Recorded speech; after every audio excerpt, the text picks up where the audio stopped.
I want to go through just some rapid fire, policy questions because I think people really like this.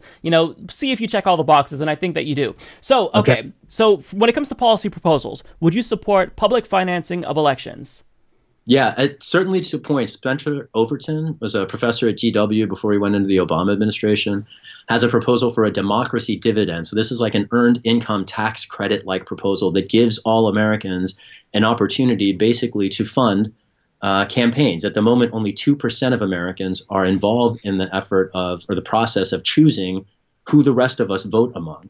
And so the democracy dividend would democratize and decentralize that process so that all Americans, even working Americans who might not have the discretionary income to be as involved in funding campaigns as our more well-resourced neighbors, so that they also can participate. One caveat I'd make there is that President Sanders, the next president of the United States, and Ocasio-Cortez and others have demonstrated the viability of grassroots funding models that don't take large money. So all that is to say that there are opportunities at different points in the process. And I think that campaigns that reach wider audiences can work around even the unfortunate limits of our campaign finance system as they currently exist. Perfect. That's very thoughtful. This is an easy one. I already know the answer. Medicare for all? Yeah, I support Representative Pramila Jayapal's bill, and I firmly believe that healthcare has long been and will soon be recognized as a human right within the United States. That's encouraging. Love it. Reparations for American descendants of slavery. This is a big one. I want to talk about what reparations mean. When people like Senator Kamala Harris will say that they're for reparations, and frankly, it makes my stomach turn because it like reminds me of feeding bacon to a pig or something. It's like you can't claim that you're for reparations when you built your career building mass incarceration. Exactly. Right? This is just the newest form of slavery, and slavery remains legal under the terms of the 13th Amendment in the United States as a condition of punishment. That's what our prison industrial complex is a complex slavery machine. And it is unconscionable. Anyone who's had a hand in building it, in my mind, is unqualified, period, for public service from this point forward. I certainly don't want to see prosecutors continue to get appointed to the bench. That's one of the ways that our judiciary has been, frankly, co-opted and eviscerated, not just by Republicans. This is an important point. By Democrats, too. President Obama appointed a lot of judges who I would not describe as terribly progressive. They might have been prosecutors of color. That doesn't make them any less predatory. And Senator Harris is a good example of a predatory prosecutor trying to rebrand themselves as a progressive. And frankly, I find it alarming, and I find it disturbing, and I find it a threat to our communities. On this point about what reparations does mean, at the very least, reparations means meaningful opportunities to participate in economic life. I think that at the very first piece is dismantling mass incarceration. That has to be the first part of reparations. When we look at measures like the kind that Bernie has proposed for a Wall Street transactions tax to then fund public debt-free college, that would be a good example of that's a race-neutral reparation, but it's a redistribution. So reparations have to include some kind of redistribution. I would like that redistribution to be institutional rather than individual. Right, which is to say, supporting, it could be HBCUs getting huge grants funded by, for instance, Wall Street transaction taxes. It could look like any number of things, but most of the debate about reparations, frankly, is just irresponsible because you have people like Senator Harris trying to grab lightning, but they're not specifying what they're talking about. So we're having this amorphous conversation about smoke and mirrors. I want to be very real about what we're talking about, and it is ending mass incarceration, and it is radical redistribution. Those are two prongs of reparations, and I'm unwilling to talk about reparations in the abstract. I'm for each of those things, and people can attach whatever words they want to that. Perfect. No, I like that because you do have to explain it because I think that's such a valid point. People are getting credit for supporting reparations, not just Kamala Harris, but Julian Castro, as well as Elizabeth Warren. But, they say they support reparations, but they kind of attach their own meaning to that. And I think that that's harmful. It's problematic. What do we mean when we say reparations? And I'm glad that you kind of specified that there. In terms of congressional reparations... On that, just with respect to reparations. Sure. Beyond dismantling mass incarceration, police accountability is part of reparations, right? Killer cops have to go to jail. It's that simple, and it's not even that complicated. The legal reforms to put that in place are it's not like it's going to require rocket science. We have a 30-point criminal justice reform platform that was developed by lawyers with a great deal of experience in criminal justice. It lays out, among other things, a national registry of killer cops so that the next time a police officer kills someone who is unarmed, they can't just walk down the street to another police department in another city and get hired by that department in the rare occasion that they might get fired from the first. That's how the person who killed Tamir Rice got on the Cleveland Police Department.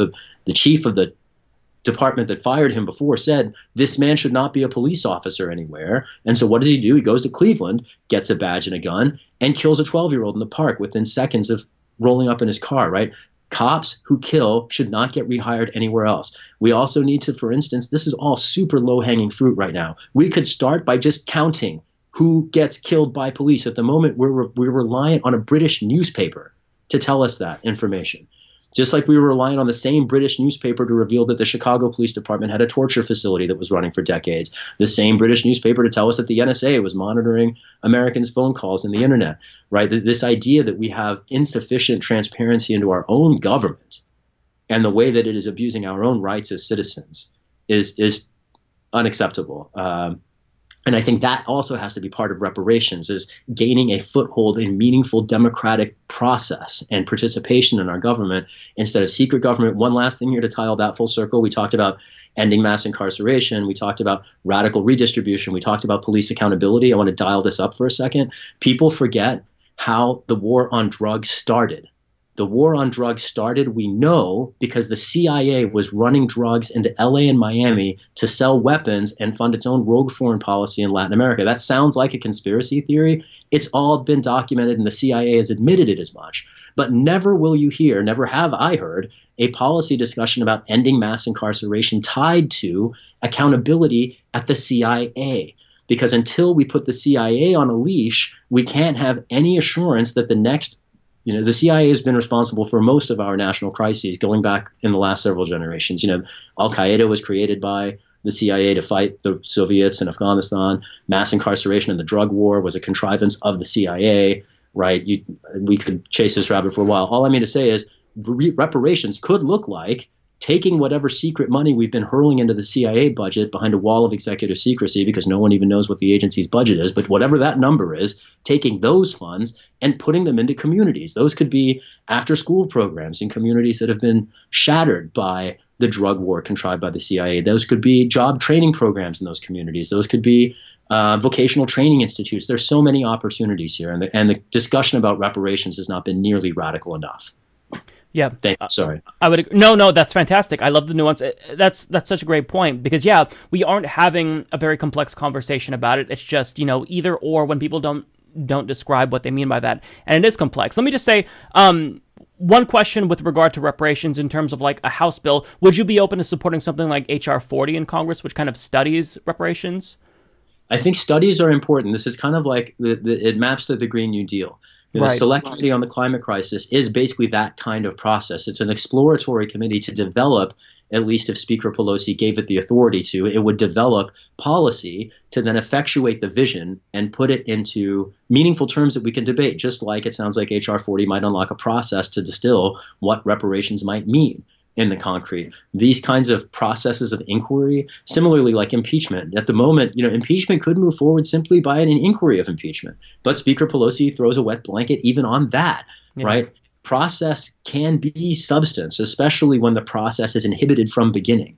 And as long as we know that the House won't proceed with impeachment, we know it's not going to land. As long as Pelosi won't allow the Select Committee on the Climate Crisis policymaking authority, we know that we're going to be racing off a climate catastrophe cliff, right? If we impede process at the outset, we inhibit any potential result. And I think that these processes are important ways to get a train rolling out of a station.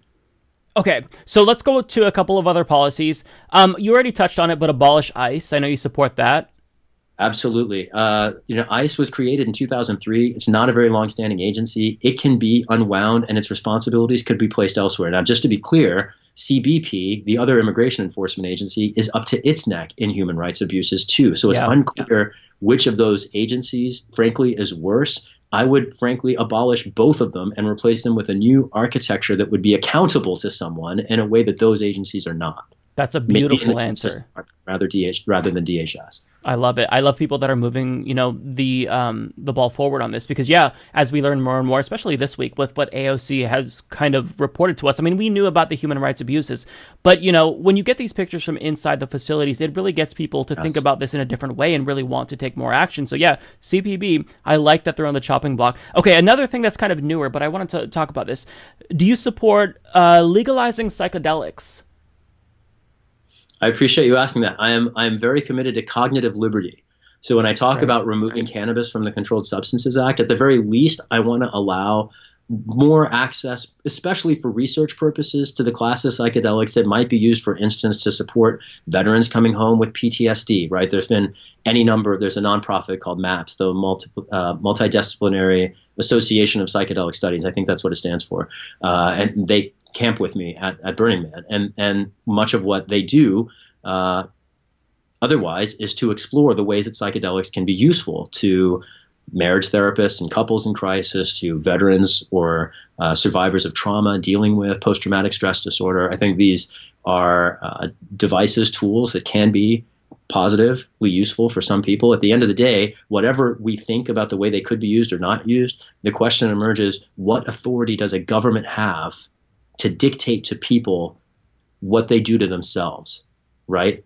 And I think that there is a cognitive liberty, an interest that we each have in determining our own mental state. And frankly, I don't think that the government has any business telling anyone either, who they sleep with, when, if they so choose to have children, or how, or what their mental state should be. There are sharp limits on government. This is a thing that differentiates me from some kinds of socialists. I am a civil libertarian as well as a democratic socialist, which is to say I'm very committed to the rights of individuals.